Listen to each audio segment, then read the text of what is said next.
প্রতিদিন সন্ধ্যেবেলা হলেই কিন্তু আমাদের বাইরে থেকে কিছু চটপটা খেতে মন যায়। তবে প্রত্যেকদিন বাইরে গিয়ে চটপটা কিছু খাওয়া শরীরের পক্ষেও ভালো নয়, আর যাওয়াটাও সম্ভব হয় না। তা বলে কি চটপটা কিছু খাবেন না? নিশ্চয়ই খাবেন।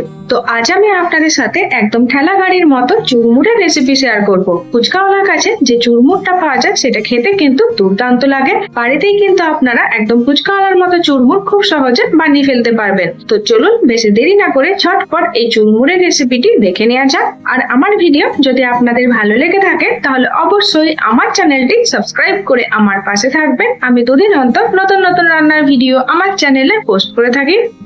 যেকোনো চাট বানাবার জন্য মেইন ইনগ্রিডিয়েন্ট হচ্ছে এই তেঁতুল মাড়ি বা তেঁতুলের জল। তার জন্য আমি এখানে অল্প একটু তেঁতুল ভালো জল দিয়ে ধুয়ে তারপর অল্প একটু জল দিয়ে ভিজিয়ে রেখে দেবো 10 মিনিটের জন্য। আর এদিকে চুরমুর বানাবার জন্য কিন্তু প্রয়োজন আলু সেদ্ধ। তার জন্য আমি এখানে 4টে মিডিয়াম সাইজের আলু 4 ভাগ করে কেটে নিয়েছি। আলুগুলো কেটে নেওয়ার পর খুব ভালোভাবে ধুয়ে পরিষ্কার করে নিয়েছি। এখন আলু সেদ্ধ করার জন্য একটা সসপ্যানের মধ্যে দিয়েছি কিছুটা পরিমাণে জল। জলের মধ্যে আলুগুলো দিয়ে প্রায় 10 থেকে 15 মিনিটের জন্য সেদ্ধ করে নেব। তার মধ্যেই দেখবেন আলুগুলো খুব ভালোভাবে সেদ্ধ হয়ে যাবে।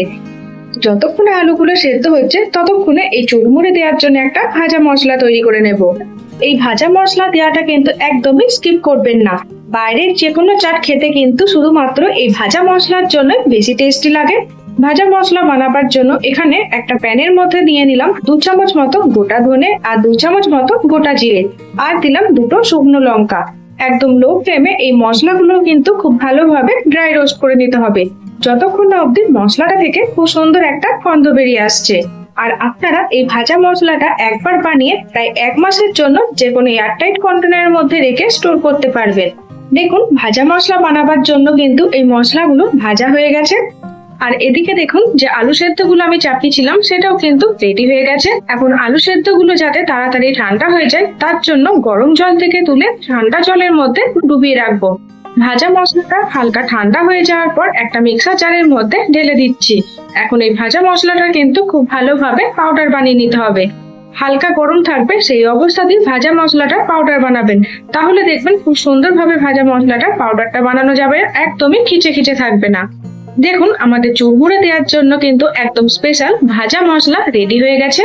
আর এই ভাজা মশলাটা কিন্তু আপনারা যে কোনো চাটের মধ্যে ব্যবহার করতে পারবেন। আর এদিকে আলুগুলো কিন্তু ঠান্ডা হয়ে গেছে। এখন এক এক করে আলুর ছালগুলো আমি ছাড়িয়ে দিচ্ছি। যারা সন্ধ্যে হলে এরকম চটপটা খেতে পছন্দ করেন তারা কিন্তু একবার এইভাবে বাড়িতে চুরমুরটা বানিয়ে দেখতে পারেন। প্রত্যেকদিন বাইরের খাবার খাওয়ার থেকে বাড়িতে বানানো এই চুরমুর খেতে কিন্তু অনেক ভালো হয়। দেখুন এখানে আমি সব আলুগুলোই ছাড়িয়ে কিন্তু রেডি করে নিয়েছি। এবার চুরমুর বানাবার জন্য ফুচকা ভেজে নেব। যাতে চুরমুরটা খুব তাড়াতাড়ি রেডি হয়ে যায় তার জন্য আমি এখানে দোকান থেকে কিনে আনা ফুচকার পাঁপড় ব্যবহার করেছি। আপনারা চাইলে কিন্তু এগুলো বাড়িতেও বানিয়ে নিতে পারেন। এই ফুচকাগুলো ভাজার জন্য কিন্তু তেলটা খুব ভালোভাবে গরম করে তারপর মিডিয়াম ফ্লেমে রেখে এক এক করে ফুচকাগুলো ভেজে নিতে হবে, তাহলে দেখবেন সবকটা ফুচকা খুব ভালোভাবে ফুলে যাবে। এভাবে কিন্তু আমি প্রায় 15 থেকে 16টা মতো ফুচকা ভেজে নেব। এই পরিমাণ ফুচকা আর আলু সেদ্ধ দিয়ে আপনারা কিন্তু প্রায় 3 থেকে 4 জনের জন্য বেশ অনেকটা পরিমাণে চুরমুর বানিয়ে ফেলতে পারবেন। যে আলু সেদ্ধগুলো ছাড়িয়ে রেখেছিলাম সেটা আমি হাতের সাহায্যে একটু ভেঙে নিচ্ছি। আলু সেদ্ধটা ভাঙা হয়ে গেলে এর মধ্যে দিয়ে দেব তেঁতুলের মাড়ি বা তেঁতুল জল। আগে থেকে যে তেঁতুলটা আমি জলের মধ্যে ভিজিয়ে রেখেছিলাম সেটা ভিজে যাওয়ার পর হাতের সাহায্যে চটকে আমি তেঁতুল মাড়িটা বার করে নিয়েছি।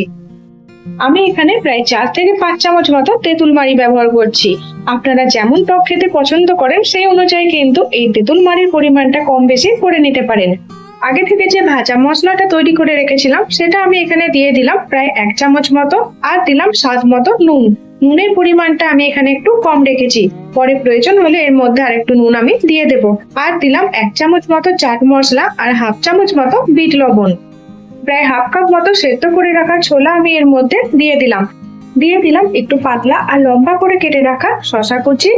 একটা মিডিয়াম সাইজের পেঁয়াজ আমি এখানে খুব ছোট ছোট করে কুচিয়ে নিয়েছি। সেই পেঁয়াজ কুচিটা আমি দিয়ে দিলাম প্রায় 3 থেকে 4 চামচ মতো। আমি এখানে কাঁচা পেঁয়াজের পরিমাণটা একটু বেশি রেখেছি। আর দিলাম 1 চামচ মতো কাঁচা লঙ্কা। 2টো কাঁচা লঙ্কা আমি এখানে ছোট করে কেটে নিয়েছি। আপনারা ঝাল অনুযায়ী কিন্তু কাঁচা লঙ্কার পরিমাণটা কম বেশি করে নিতে পারেন। আর যে 15 থেকে 16টা মতো ফুচকা ভেজে রেখেছিলাম সেগুলো আমি হাতের সাহায্যে একটু ভেঙে দিয়ে দিচ্ছি।